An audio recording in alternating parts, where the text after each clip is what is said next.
Varicose veins కి సరైన చికిత్స కోసం సంప్రదించండి ఎవిస్ హాస్పిటల్. సో అంటే ఇప్పుడు రాజకీయాల్లోకి వచ్చిన తర్వాత ట్రోల్స్ అనేది కామన్. బట్ 151 మంది ఎమ్మెల్యేలు ఉంటే ఎస్పెషల్లీ వై రోజా అనే దానికి సమాధానం ఏం చెప్తారు అది మీరు ఇప్పుడు? చెప్పాలి. నన్ను అడిగితే నేను ఎలా చెప్తాను? ట్రోలర్స్ కి మీకు ఒక ఎప్పుడూ కూడా అన్యోన్య సంబంధం ఉంది. కాయలున్న చెట్టుకే రాళ్ల దెబ్బలు అని పెద్దలు చెప్పారు.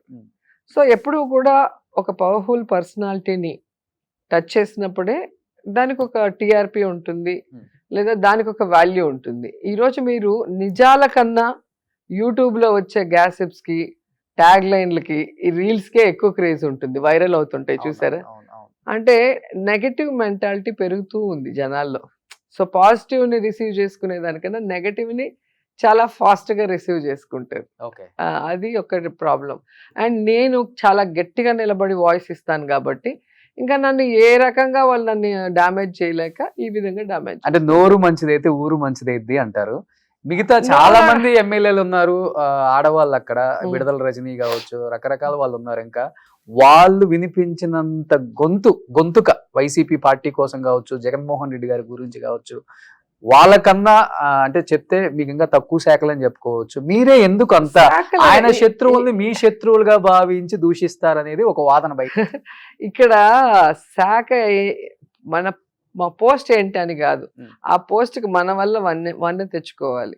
సో నాకేమి మినిస్ట్రీ ఇచ్చారని కాదు, నేను వెళ్ళినప్పుడు స్టేట్ వైడ్ గా నాకు ఇచ్చే మర్యాద మీరే కల్లారా చాలా సార్లు చూసింటారు. ఒక్క ఆంధ్రప్రదేశే కాదు, తెలంగాణకు వచ్చినా, తమిళనాడుకు వచ్చినా, లేదా కర్ణాటక వెళ్ళినా, ఎక్కడికి పోయినా నాకు ఇదే మర్యాద ఉంటుంది. ఎంతో ప్రేమగా నన్ను చూస్తారు. ఒక ఆంధ్రప్రదేశ్లో వెంజన్స్ పాలిటిక్స్ వచ్చాయి కాబట్టి ఈరోజు మిగతా వాళ్ళని ఏం మాట్లాడకుండా నన్ను మాట్లాడుతున్నారు. ఎందుకంటే లాస్ట్ 5 years లో చెప్పుకోవచ్చా మీరు చెప్పిన వెంజన్ పాలిటిక్స్? లేదు లాస్ట్ 5 years లో చాలా చేంజ్ కనిపించింది. ఎక్కడా లేదు. లాస్ట్ కాదు, 2014 నుంచి స్టార్ట్ అయింది, 14 to 19. మీరు చూస్తే ఆ 2014 to 19 రూల్స్ కి విరుద్ధంగా 1 year సస్పెండ్ చేయటం, అది కూడా కాల్మనీ సెక్స్ ర్యాకెట్ లో ఆడవాళ్ళ జీవితాలు వ్యభిచార కూపంలోకి వెళ్తుంటే దాన్ని అడిగినందుకు సస్పెండ్ చేశారు. ఆ విజువల్స్ మీరు చూస్తే మీకు అర్థమవుతుంది. అంటే నిజాన్ని నిర్భయంగా, ధైర్యంగా, గట్టిగా అడుగుతున్నాము. ఇది 10 మంది వింటున్నారు. ఇప్పుడు ఒక ఆర్టిస్ట్ చెప్పినప్పుడు వింటారు, నమ్ముతారు. సో ఈ అమ్మాయి చెప్పిందంటే దాంట్లో నిజం ఉంటుందని నమ్ముతారు కాబట్టి నా మీద కోపం. మిగతా వాళ్ళని అంత సీరియస్ గా తీసుకోలేదేమో మరి వాళ్ళు, అది వాళ్ళని అడగాలి. ఆ టైంలో భయం అనిపించిందా? హాస్పిటల్లో అడ్మిట్ అయ్యారు కదా. నాకు భయం ఏమి లేదు. పిల్లలు ఏమైపోతారు భయం అనేది ఉంటే నేను అసలు ఇంత గట్టిగా ఉండను కదా. నేను ఈ రోజే కాదు, చంద్రబాబు నాయుడు పార్టీలో ఉన్నప్పుడు కూడా మీరు చూడండి, కేసీఆర్ గారి మీద గొడవ పెట్టుకున్నా. ఎందుకంటే ఒక ప్రెస్ క్లబ్ లో లిక్కర్ మీద డిస్కషన్ జరుగుతా ఉన్నది. ఆల్ పార్టీస్ మీటింగ్ జరుగుతూ ఉంటే వాళ్ళు చంద్రబాబు నాయుడు గారిని తిట్టారు. అప్పుడు నాయన్ నరసింహారెడ్డి గారు అనుకుంటా, ఆయన టీఆర్ఎస్ తరఫున వచ్చి కూర్చొని మాట్లాడుతున్నారు, నేను టీడీపీ తరఫున కూర్చొని మాట్లాడుతున్నా. అప్పుడు బెల్ట్ షాపులు తెచ్చి నాయనే ఇది అన్నప్పుడు నేను టక్కన కేసీఆర్ గారిని అనేసాను. అంటే అక్కడ పర్సనల్ గా అన్నట్టు కాదు, నా నాయకుడిని అన్నారు, నీ నాయకుడు ఏంటి గొప్ప అన్నట్టుగా మనం మాట్లాడతాం. సో అప్పుడు ఎంత పెద్ద ఇష్యూ అయిందో. పార్టీలో అయినా కానీ మీ నాయకుడు అంటే మీరు ఒప్పుకోరు అసలు. మా నాయకుడు మా పార్టీ అంటే నేను ఖచ్చితంగా ఉన్నప్పుడు చంద్రబాబు నాయుడు ఆయన్ని అలాగే నేను సేవ్ చేశాను. ఆ రోజు కూడా ఆయన మీద ఈగ వాళ్ళనీయకుండా ఆయన కోసం ఫైట్ చేశాను. ఈ రోజు జగనన్న మీద ఇంకా డబుల్ గా ఎందుకు చేస్తాను అంటే, నన్ను గౌరవించి నేను ఏదైతే కోరుకున్నానో నా లైఫ్ లో, ఎమ్మెల్యేగా అసెంబ్లీలోకి అడుగుపెట్టాలి, ప్రజా సమస్యల మీద పోరాడాలి, అధికారం వచ్చిన తర్వాత ప్రజలకి నా వల్ల సర్వీస్ చేయాలనుకున్నా, దానికి ఆయన అవకాశం ఇచ్చాడు. సో చంద్రబాబు నాయుడు అది చేయలేకపోయాడు, నన్ను గెలిపించుకోలేకపోయాడు, కాపాడుకోలేకపోయాడు. పార్టీ వాళ్ళే గెలిపించుకునే బాధ్యత ఆయన చేతుల్లో ఉంటుంది, ఖచ్చితంగా సీఎం గారి చేతిలోనే ఉంటుంది.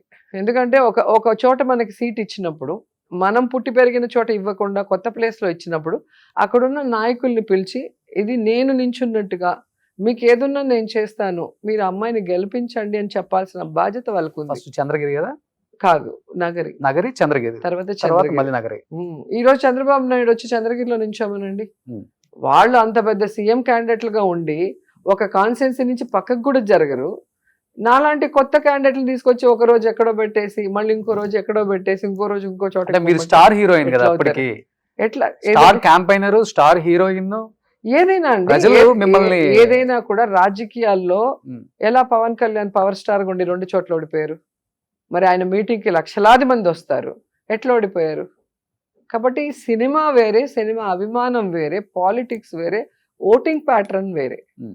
దీనికి చాలా తేడా ఉంటుంది. అది Okay. మీరు గమనిస్తే మీకే తెలుస్తుంది. Hmm. గొప్ప గొప్ప సినిమా ఆర్టిస్టులు ఓడిపోయిన వాళ్ళని కూడా మీరు చరిత్ర చూస్తే తెలుస్తుంది. అవును. ఆశ్చర్యపోతాం, వీళ్ళ ఓడిపోయారు అనిపిస్తుంది. సో అట్లుంటుంది. బట్ ఇప్పుడు మీ మీద ఎక్కువ బయట కామెంట్స్ గట్టిగా నడుస్తున్నాయి. రోజా గారు చెన్నైలో సెటిల్ అయిపోయారు, విజయ్ పార్టీలో జాయిన్ అయిపోతున్నారు, అక్కడి నుంచి రేపు ప్రచారంలో పాల్గొని ఎమ్మెల్యేగా అక్కడి నుంచి కంటెస్ట్ చేయబోతున్నారు, ఆంధ్రాకి బాయ్ బాయ్ చెప్పేస్తున్నారు. ఎవరు చెప్పారు ఆ మాట? ఈ న్యూస్ కరెక్టేనా? ఎవరు చెప్పారు చెప్తే విజయ్ ఆల్రెడీ కలిసేశారు రోజా గారు, అదే శర్మ గారు. ఎవరు చెప్పారు అంటే చెప్తాను. ఆల్రెడీ నడుస్తుంది కదా బయట, ఎక్కడ టాక్ నడుస్తుంది.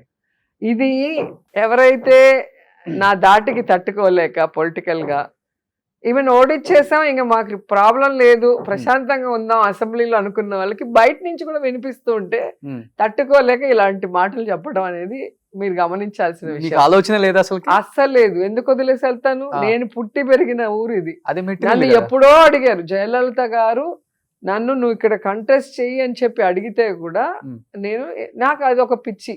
నేను పుట్టి పెరిగిన ఆంధ్రప్రదేశ్కి, నేను పుట్టి పెరిగిన నా జిల్లాకి. వేరే జిల్లాల వాళ్ళు కూడా అడిగారు, నువ్వు సూట్ కేసు తీసుకొచ్చి నామినేషన్ వేస్తే చాలు, డబ్బులు కూడా మేమే ఖర్చు పెట్టుకొని మేము ఎలక్షన్ చేసి గెలిపిస్తామని ఎన్నో మంది అడిగారు. అదేంటో ఒక్కొక్కరికి ఒక పిచ్చి అంటారు. నాకు అలాగా మన ప్రాంతం, మన మట్టి, మనం పుట్టిన వాళ్ళకి మనం ఎవరికి చేస్తున్నాము, మనకి ఇన్ని రోజులు ఈ స్థాయికి రావడానికి సహాయం చేసిన వాళ్ళందరికీ అండగా ఉండాలి అన్న ఒక ఆలోచనతోనే.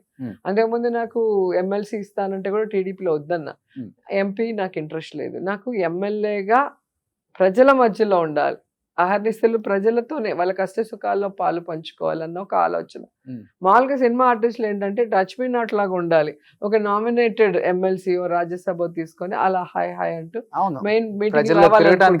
కానీ నాకేంటో ఎప్పుడూ ఆ జనంతో ఉండటం ఇష్టం. మీరు చూస్తారు కదా, నేను షూటింగ్ వచ్చినా అందరితో కూర్చొని భోజనం చేస్తాం, అందరితో కూర్చొని కబుర్లు చెప్పుకుంటుంటాం. అలాగే కాన్స్టిట్యున్సీకి వెళ్తే కూడా అన్ని ఊర్లకు వెళ్తుంటాం. చిన్న ఫంక్షన్ అయినా కూడా ప్రేమగా పిలిస్తే వెంటనే వెళ్తాం వాళ్ళ ఇంటికి. బట్ విజయ్ గారు మిమ్మల్ని కాంటాక్ట్ అయిన విషయం నిజం కాదా? నేను అసలు ఇంతవరకు ఫోన్ కూడా మాట్లాడలేదు. మీ వారు మాట్లాడేది కదా? లేదు లేదు. వాళ్ళు ఇది ఏమంటారు, south India Pepsi president Selvamani గారు 27 క్రాఫ్ట్స్ కి. సో వాళ్ళ పిక్చర్ ఓపెనింగ్ కి వాళ్ళ పిక్చర్ సెట్ వేస్తారు కదా, సో ఈయనతోనే మాట్లాడి చేస్తారు అందరూ కూడా, ఏ ప్రొడ్యూసర్ అయినా కూడా అట్లా కలుస్తారు.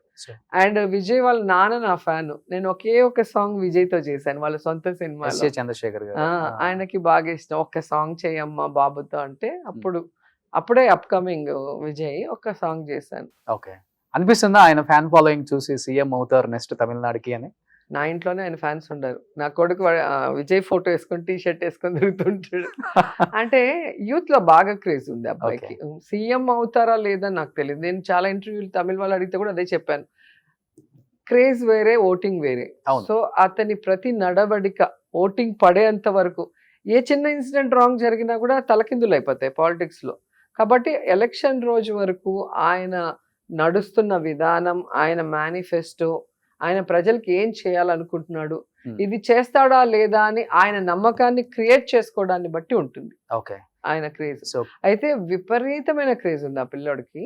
అండ్ ఇంత చిన్న ఏజ్, యాక్చువల్గా పాలిటిక్స్ లో ఇది చాలా చిన్న ఏజ్. కోట్లాది రూపాయల రెమ్యునరేషన్ తీసుకునే సమయంలో అవన్నీ వద్దు అని చెప్పి ప్రజాసేవ చేయాలని వచ్చేటప్పుడు ఖచ్చితంగా దానికి ఒక వాల్యూ ఇస్తుంది. సుమన్ టీవీలో మీ పర్సనల్ అండ్ బిజినెస్ ప్రమోషన్స్ కోసం కింది నెంబర్కి కాంటాక్ట్ చేయండి.